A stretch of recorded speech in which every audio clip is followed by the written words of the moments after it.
Iron City built. It's time for the Steel City Nation podcast. Here's your host, Mark Maraday. So we're, 7 weeks into the NFL season, and for the second half of the show this week, I talked to two of my real good buddies, Coach Kevin Watson, we'll just call him K-Watt, and Rashene, the Mean Machine Hill from the University of Pittsburgh. And we're going to break down the Steelers a little bit tonight. We're going to break down this past week's game. We're going to take a look at forecasting what's going to go on this week. And we're just going to try and figure this thing out a little bit because,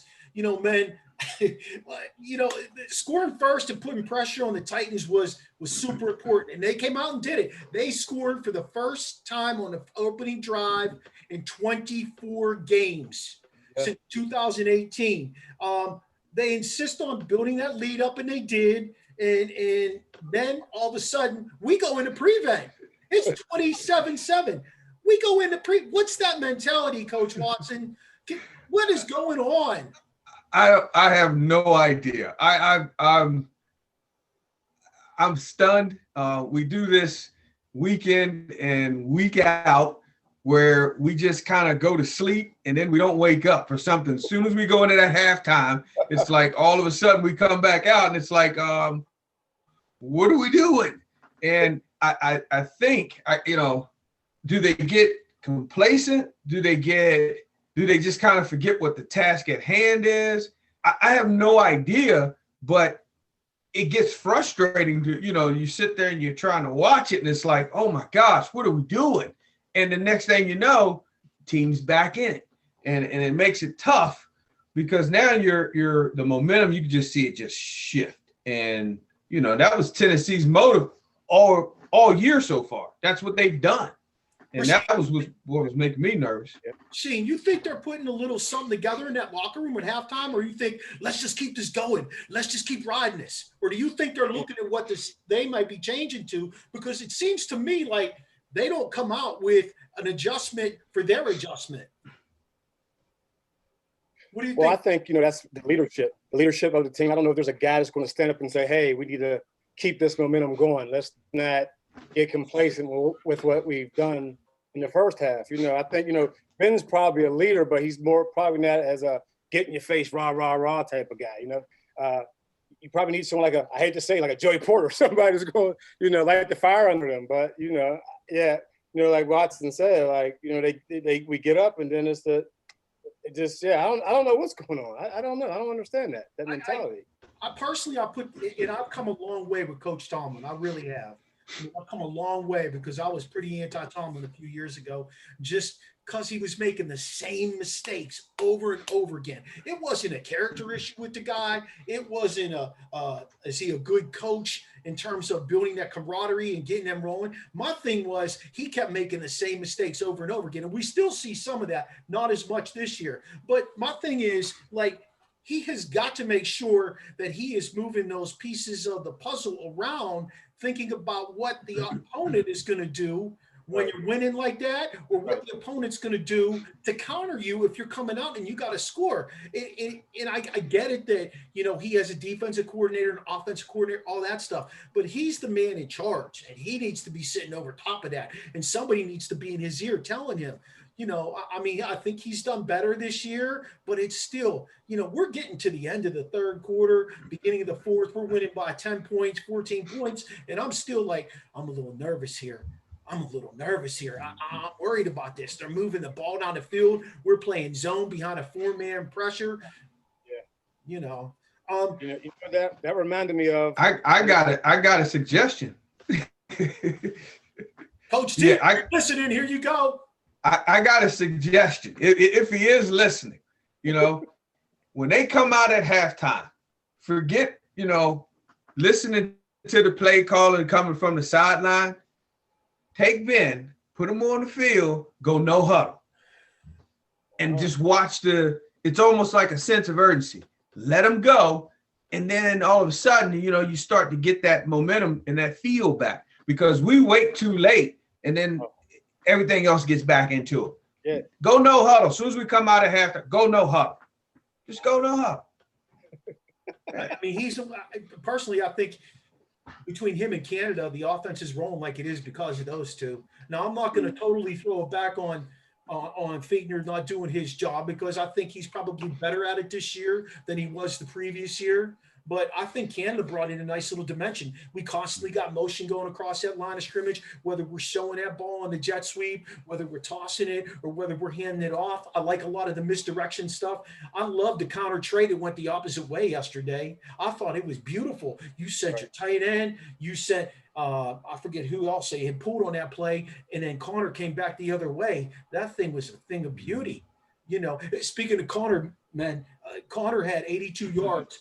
Big D Henry today. Derrick Henry says, well, I got to give the Steelers credit. They were prepared to play against us.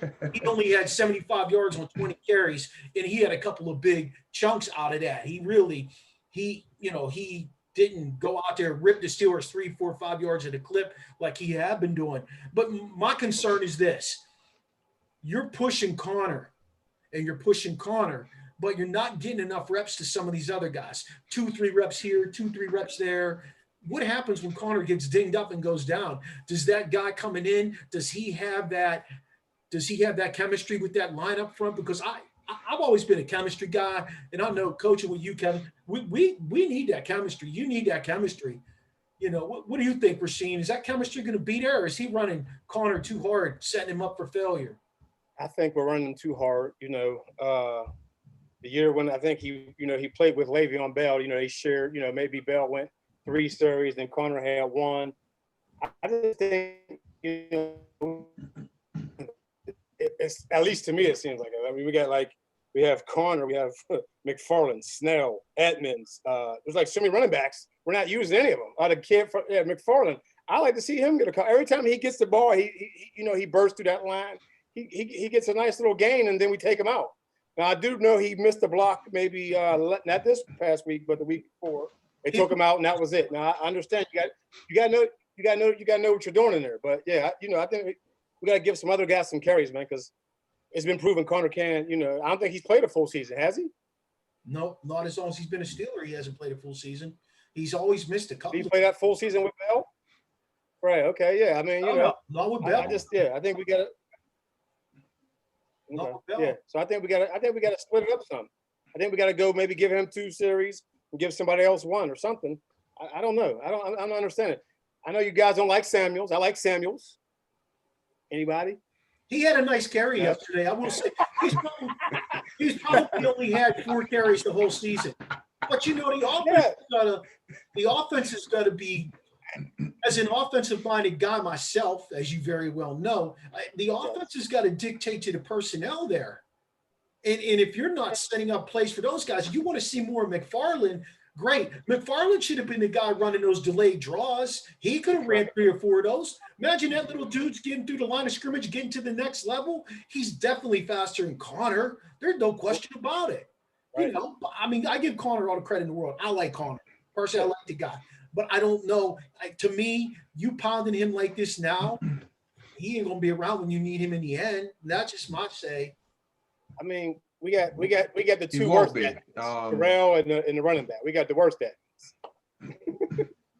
So yeah, we gotta give it to somebody. Yeah, and with Connor, you do have to share the load, and just knowing the injury history, it's almost like let's be prepared for that and lighten the load up a little bit. There's nothing wrong with him getting, 15 carries a game. There's nothing wrong with that. And then taking the other 10 carries and splitting them up, like even if it's between him and Benny Snell, at least give Snell 10 carries, because I guarantee you at some point in time, we're going to need him. It's almost guaranteed. And, when it comes to the 3rd down, why not put McFarland in, put him in the little slot thing, give him the ball out there, space, and let kid go. Yeah. Because don't put him back there to block when he's only like 5'8". Yeah, probably not a good situation. He might mess up. Not right now. He's a rookie. Right. We know that. Right. Yeah. Yeah. He's a rookie. How about a slip screen to that dude? How about, there's things you can I think every week when you're game planning, your players This has always been my approach and my mentality, but your players should have certain plays each week, depending on your opponent's defense, that they can run. And you have got to try and get that player to run that play. You know, and this week against Baltimore, he could play a key role because guess what? Baltimore's going to load the box and they're coming.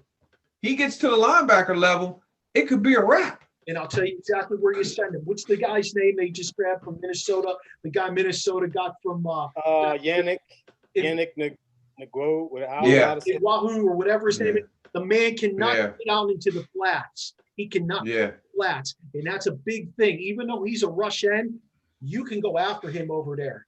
That should be the guy you're getting after. You know, they're letting you do, they're telling you right now, if you go over here with this. Speaking of the line, I know we talked, Washington, you sent me your keys to the game, and you said it, you know, how's the O-line going to handle that Tennessee Titans front four? I was a little skeptical after last year with Shawn as the O-line coach, but I'm going to tell you what, this team looks different this year on that O-line than what they did last year. And I don't know if it's because they needed to get rid of Foster because Foster had slowed down so much, or if they needed that infusion of, you know, whatever the case may be. But this offensive line at this point has done a real nice job up front. I know Dotson didn't play very much yesterday. I'm going to tell you what, Dotson is putting himself in position to be a starter on that line next year. He may replace Fowler over there if they let Fowler had a pretty good game. I'm just saying. And my man he was pulling and everything else, and then that one block he had, he sealed that dude, and Connor was able to cut back. He had a pretty good game. Here's your thing, though. Big L's contract is up. Fowler's contract is up for that O-line. You're not keeping both because Fowler's not going to take, or Big L's not going to take a hometown discount. He shouldn't. Realistically, is he going to be worth? Well, playing well. He's playing well, but he's 34. That's what I'm saying. His age is going to play well. Tackles are hard to find in this league. Yeah. Tackles are hard to find. Hey, listen, you can bump Fowler out to tackle. You could take Okorafor and put him over that tackle. You could put Fowler back to the other tackle. Banner's coming back. I don't think Banner was a flash in the pan. Let's hope this knee injury doesn't slow him down.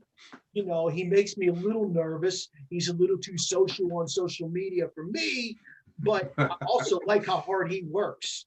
And he's worked very, very hard. He kind of, from the perspective of how hard he works, he reminds me of a guy like, may I say, James Harrison, who was kind of kicked around from some different teams, played on some practice squads, got with a team that believed in him, bought into what they were selling. I mean, he played well at the beginning of the season before he went down. You know, he did well on coming in as tackle eligible. But, what do you guys think about that O-line? I mean, I think at this point, I think they're stepping up, but they're really going to be challenged this week. They're going to be challenged. Yeah, this week is definitely, the challenge. No doubt. I think they've played solid. They'll be fine. I'm sorry. Go ahead, Watson. Go ahead. Yeah, no, I was saying they'll be fine. The key with Baltimore, is a lot of they do a lot of the overload blitzing, and you got to know where it's coming from. They play a lot of man up in your face type thing, and you got to be able to handle that pressure. It's a different type of pressure coming at you, and the question is knowing your assignments, knowing your keys, knowing where you're supposed to be, and making sure, like, when you do get a play that is, for a loss, that doesn't kill us, like you're able to come back from that particular play. But that game against Tennessee this week, though, I tell you what, I believe in the first quarter, that O-line was lights out. They were making holes. I mean, anytime you keep the ball for that long, that's credit to the O-line. Right. Ben had 0 sacks yesterday. Zero. Zero. So credit to the O-line. That's who that all goes to. I've been around a few years. You keep getting no sacks. Yeah. Rashene, you're a DB by nature. You play DB at Pitt. One of the big things, one of the keys, I think, to yesterday's game was our DBs against their receivers, because Tannehill quietly has had a nice season as the quarterback for them. I've been very impressed with Ryan Tannehill because he really didn't do much in Miami, and that's that thing, changing changing organizations, getting a different philosophy, taking some of the stuff off of your plate, plus having a running game. But, you know, A.J. Brown was their stud yesterday. He had 6 catches. He had 110 yards, 153 yards in a touchdown. But we spread that ball around in Pittsburgh. You had 2 guys with 9 catches, if I recall. Juju had 9 catches for 95. And I think Pittsburgh had one other guy. I don't know. Johnson. Deontay Johnson. Yeah. Deontay Johnson. Yeah. You know, I think, you know, outside of that 73-yard touchdown that he had where Minka took the bad angle, I mean, you know, he's their guy, really. So those are the kind of numbers he should have. But like I said, you take that 73-yard touchdown away, and he had about what's that? Leaves him about 60 yards, right? Yeah. You know what I mean? So, I mean, he had a bad angle. He broke free. Nobody could catch him, but he's their young guy, and he's their go-to guy. But you got to think, like you said, we did spread it around, and I thought Jonnu Smith was going to be a problem for us. I didn't even know. Did he play yesterday? I didn't even see him. And then the other guy, what's the other guy he had? I think, is it Watson? Nah, I forget. Davis. From Central Michigan. Yeah, Corey Davis. Davis. Yeah, I mean, Davis. he had one catch. I mean, yeah. So I would say, you know, besides that catch, our DBs, we won that battle, I would say. What they do well is tackle. Yeah. That's what I will say. Now, when the guy gets separation on us, we have a little bit of an issue. Right. But if we're near you, you are going down because they do tackle very well. I will say that. But you know, it's one of those things you got to pick your poison, and I can't. You know, if you're gonna play man, it is what it is, and you got to live with it. Yes. So, and I don't want to see him sit there and play zone all day. So, I just have to shut up and and be quiet and live with it. I mean, I'm watching Minka this year. He's not the player he was last year. Granted, people aren't going after him like they did last year, but like he had that pass interference at the goal line. He grabbed the guy to slow him down. Like that was it was like he was lazy on that play. He was looking in the backfield, got lazy when his man came out to the flats. You think they changed his role? Like I can't quite figure out what's going on with him. I think the defense is just that good that his role isn't as big as it was last year because we were still trying to figure it out, and he kind of helped us figure it out. But now that front 7, they get on you, they on you. And so his role, it's not as big right yet. Now, come towards the end of the year, when look for him to pick it up a little bit. People are going to start challenging him a little bit, especially if they start seeing him take bad angles like he did on they're going to start coming at him. They will. Yeah. Go ahead. That Cleveland game, you see how they moved them around, and it paid off for us. With the pick 6, and that started the momentum right there, and the rest was over after that. So I think they move him around a little bit. He'll be all right. I think he can run well. I think he's going to be a key to the game this week, and I don't want to get too far ahead of myself, but I think he's going to be a key to the game because I like Lamar Jackson as a kid, as a quarterback. I don't know. He's, I don't want to take anything away from him, but I don't see the kid being able to drop back week after week and throw the ball for 300 yards and complete 3 touchdowns, spread the ball around. I don't see it personally. I don't want to go there with this just yet, but I do think Minka will be a key this week. This is the kind of week where I feel he's going to show up. He's been lying in the weeds, not really having to put on a show. He did flash it last week when he had that pick 6 early on. But I think this is the week where, they're sending that tight end down the middle of the field, and he's playing center field. And I think you might see a little more Minka this week.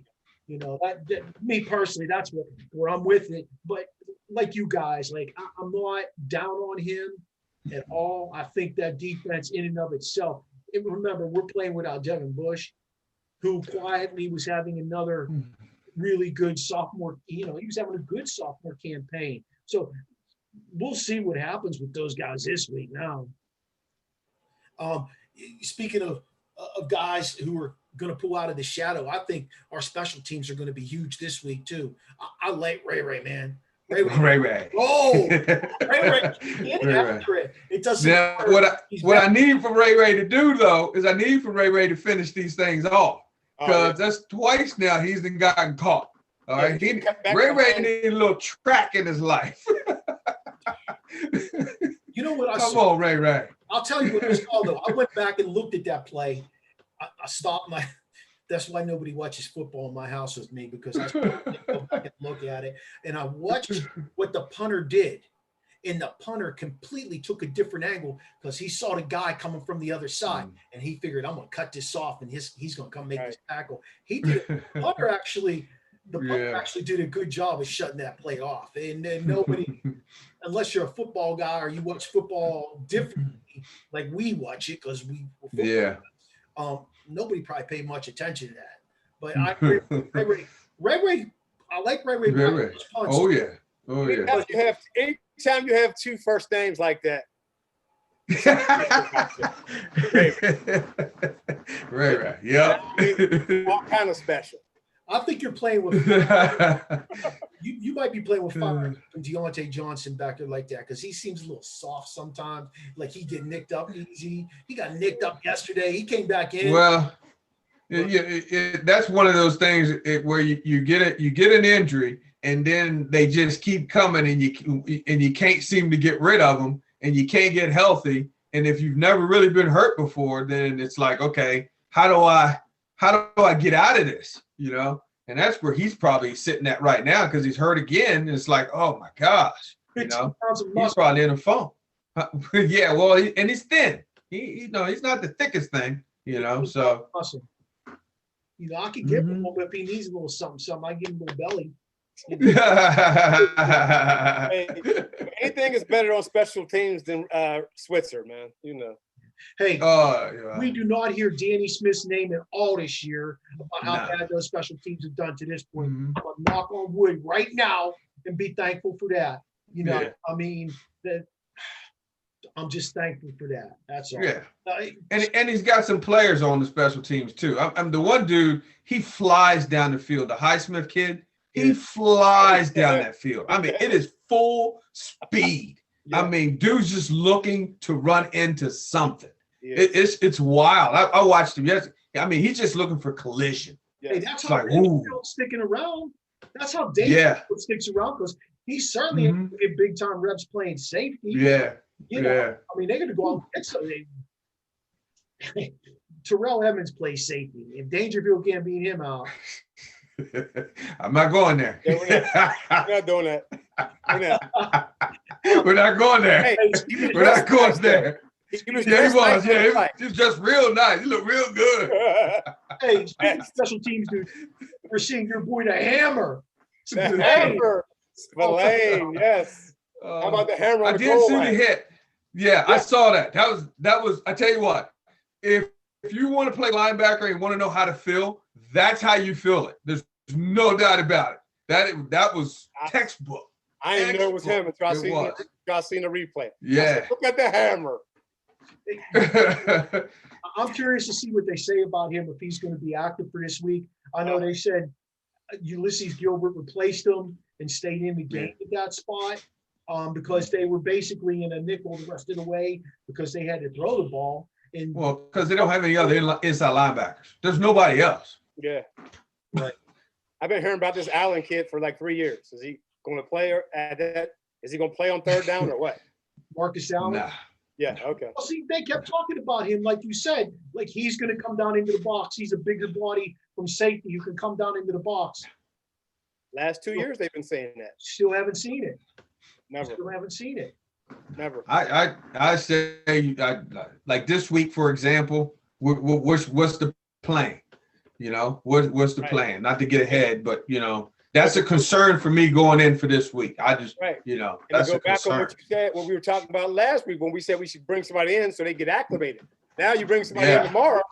Yeah. He ain't good for us on Sunday. No. Well, they signed Ray Wilborn to the practice squad last week. Did you all know that?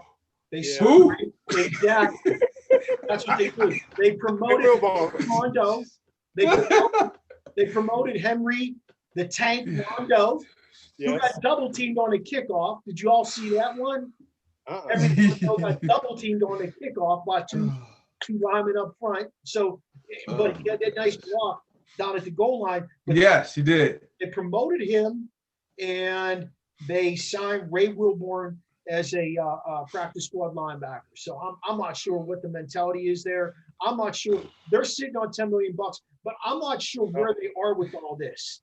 Like I'm like, I don't know if the money in the NFL works like the money in like hockey. Like I know the money in hockey. If a guy's on the IR, you can spend his money if he's on the IR. I don't know if you can do that in the NFL. I really, which is bad. I probably should know that. But if you can do that, and you got Devin Bush, and you know he's gone for the year, you might want to go pluck somebody.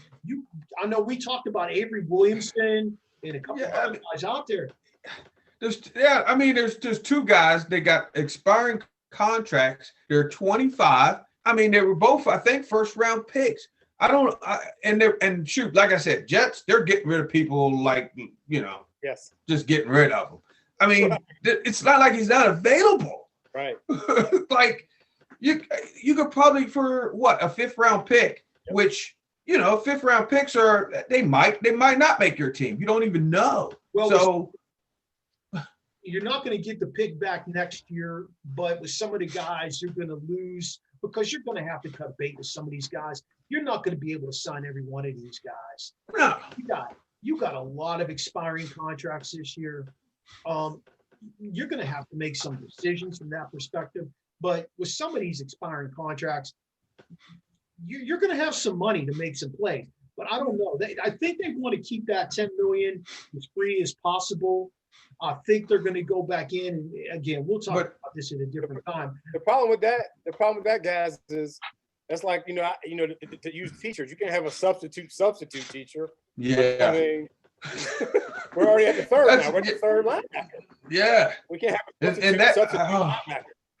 Yeah. You're not gonna get that, I don't care. You can say the next man up all you want, but eventually that next man up, he ain't really. Yeah, no. There's nobody behind Gilbert now. If Spillane is out for any length of time, there's no one there. You're gonna promote Ray Wilborn? No. I don't even know who the hell that is. I don't know who that is either. I'm just saying. Oh my gosh. So No. I'm gonna keep us moving. Look. Okay. What were your thoughts? I don't know if you caught this or not, but what were your thoughts? They had an illegal procedure penalty. The clock stopped at 2:11. Literally, the play ran. I never heard anybody say, let's rewind this thing. Okay? The clock stopped at 2:11. Next thing I know, they're running a play. The guy goes out of bounds. No, the guy stays. No, he goes out of bounds. The clock's at 2:11. I'm like, wait a minute. Did I miss something here? Did they do something here? I didn't know the rules changed on me. Like, nobody brought that forward. Did you catch that? And I didn't catch it at all. I didn't even catch it because to be honest, I wasn't even focused in on the clock. I was worried about what we were going to do next to stop these guys. And I completely missed it. And I bet you that's what happened, especially with the coaching staff. They were probably over there trying to figure out what we're doing to stop these guys versus, looking at that clock. But somebody up top should have been able to catch that. That's Terrell Austin's job.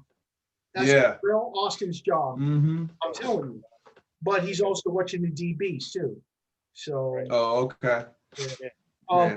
So I didn't catch it. I didn't.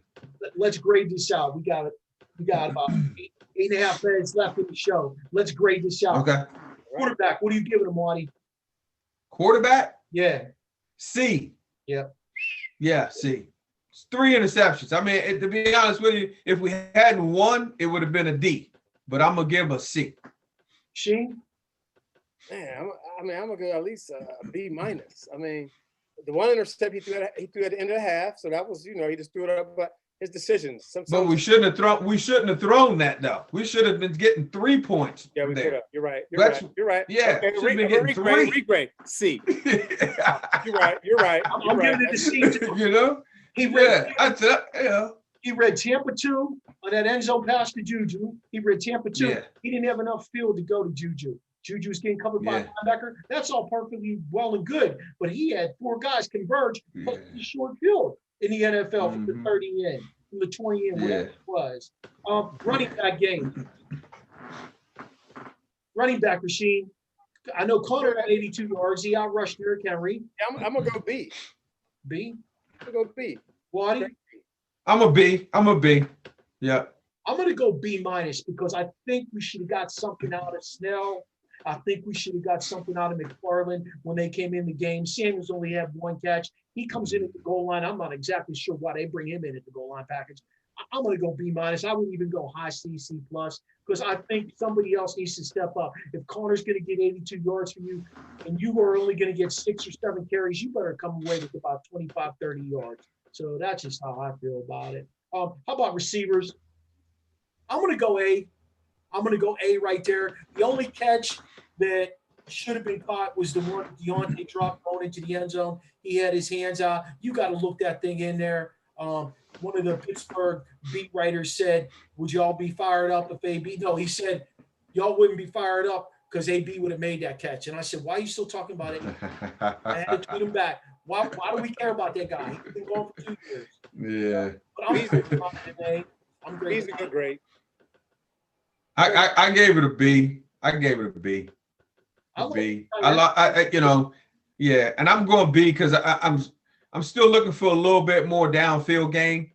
James Washington was nowhere to be found for whatever reason. I don't. You'll have him this week. Okay. Yeah, I'm just saying. There was no deep threat for me. Like, where's that at? So. B. He got 11 guys that touched the ball yesterday. 11 guys touched the ball yesterday. Okay. I mean, that's phenomenal. If you prepare for that, Watson. And James Washington is your best wide receiver blocker. Yeah, he is, because he's a big boy. Just saying. Yes. He's a big boy. All right, we all agree on the other line. I got to get the line. Oh, yeah, that's A. That's an A. Yeah. All right, let's go D-line. D-line, let's put D-line and linebackers together because they come cohesively right there. Let's go front seven. I'm gonna go A-. I got A-. They were getting A-. I mean, they were slowing them down. They go A-. Yeah. And I know, no doubt. Bud, they were double teaming Bud. Y'all know that, right? Mm-hmm. Yeah. Okay. Every pass play, they were chipping them with 2 guys every time. That's part of that $10 million not getting spent. You want to sign Bud, you better have some extra cash around. And Bud's earning his keep again this year. Oh, he is. He is. It might only be a 3-year deal because the boy behind him, Hightower, they got high hopes, but yeah. All right, DBs. I'm going C at least, maybe D. C-. C. Yeah. Too many big plays. I say too many, but just I'm kind of lumping it with all this the whole year. It's just too many. I don't like the big plays, and that scares me for the long run because when you give those up, it changes momentum. Right. Big time. Shane, what do you think about the special teams? How would you grade that? Because that's got to be thrown in. I'm gonna go B+. I mean, of course, Ray, our guy Ray. Oswell. I mean, I don't know what he did this offseason to do what he's doing this season, but oh my goodness, 2 years in a row. That was 2 years ago that he. Okay, I'm sorry then. Yeah. Okay. Well, yeah. I mean, I'm with you right there. We won by 3, so. Yeah. I'm going A. Okay. And I'm going to also add in the punter that we didn't know about until Saturday, I believe, right? Saturday. He had 2 punts for an average of 50 yards. So they don't need Barry. We don't need you. No. 2 punts, average of 50 yards. 2 up, and both of them were inside the 20. I'll take it. What would you give the coaching then? B. B. Yeah. C+. I'm going to split the difference with you. I'm going to go B- because you don't go in the can the second half. You make that adjustment right away. When they score that big play, you make that adjustment right away and you shut that down. You start throwing the ball. You stay aggressive. You keep rushing. Yep. Stop it. Coach T, if you're listening, stop it. All right, man. Yeah. So here we go. We're going to call it like it is. Steelers, Baltimore this week. Rashene, let me hear it. Steelers, Baltimore. It's gonna be a tough one. It's always a tough one. But I think, with Ben this year, I think we can do it. I think we'll take him. We almost beat him without Ben. I don't even know who played quarterback last year for us when we played him, but yeah. Give me a score. Give me a score. I like 30-24. Okay. I like 30-24. Waddy, let's hear it. Well, I'm going with the Steelers. There's no ifs, no ands, no buts about that. And I'm going with a score of 24-20. Wow. All right, and it's going to be close the whole time, and there's going to be a big play that has to happen on our end to seal the deal. 27-24 Baltimore. 27-24 Baltimore. I just that shell that they go into, I think Pittsburgh's going to be up, and I think Baltimore's going to come back on them and score 10 points. There won't be time for a shell. The game will be close. We won't ever go in one. It's close. Whenever it's close, then that's how we stat. Man, it's when we get the big lead, we go to sleep. Thanks for joining me tonight. This was great breaking this down. We're going to do this again in the future. Hey, Steel City Nation, look for our keys to the game in our tweets this week. Watch out for our keys to the game. We'll talk to you again soon. You guys have a good night.